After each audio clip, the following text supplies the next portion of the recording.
Noong nakaraang linggo, ang atin pong kaibigan na ombudsman, ang sinabi po ng mahal na ombudsman na ako daw po ay hindi sumunod sa kanilang pasabi na mag-file ng aking counter affidavit. Nakakalungkot po ito sapagkat hindi po ito totoo.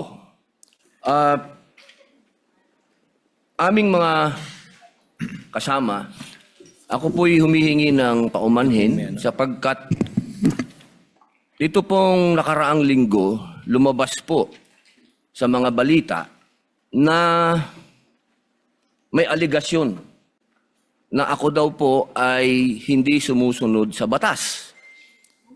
Ito po ay nakalulungkot para sa isang senador, sa isang senator judge, ang masabihan na hindi sumusunod sa batas. Samantalang nung tayo po ay merong mahal na saksi dito, pinaalala po natin sa kanya na harapin ang batas.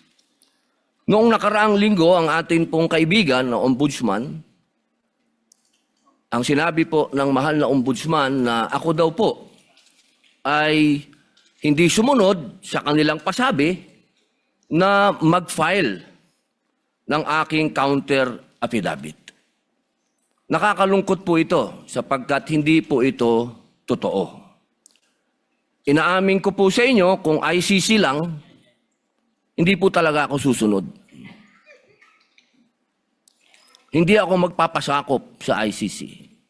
Pero dahil ginagalang ko po ang ombudsman, dahil siya po ay aking kaibigan na itinuturing, dahil nagkaroon na po kami ng napakahabang kwentuhan sa aking opisina nung siya po ay kalihim ng hustisya, nag-file po kami. Ito po, hawak ko po ang original. Dahil sa akin po, importante ang original. Ito po ang original, nakalagay po dito. Nag-file ako. Nakalulungkot po na pati ang media ay nakikisama sa ganitong klasing propaganda na ang isang senador ay hindi sumusunod sa batas. Isang senator judge. Ito po, maaari ko po kayong bigyan ng kopya, mga mahal kong kasama, para mapatunayan na hindi ko po kayo ilalagay sa kahihiyan. Ako po ay nag-submit ng aking counter affidavit.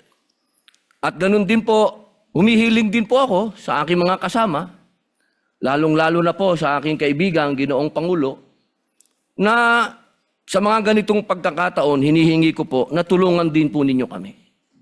Na maipaliwanag din po namin sa media na meron din po kaming mga pagkakataon na ipagtanggol din ang aming sarili at kami wag husgahang kagad na kami hindi sumusunod sa batas.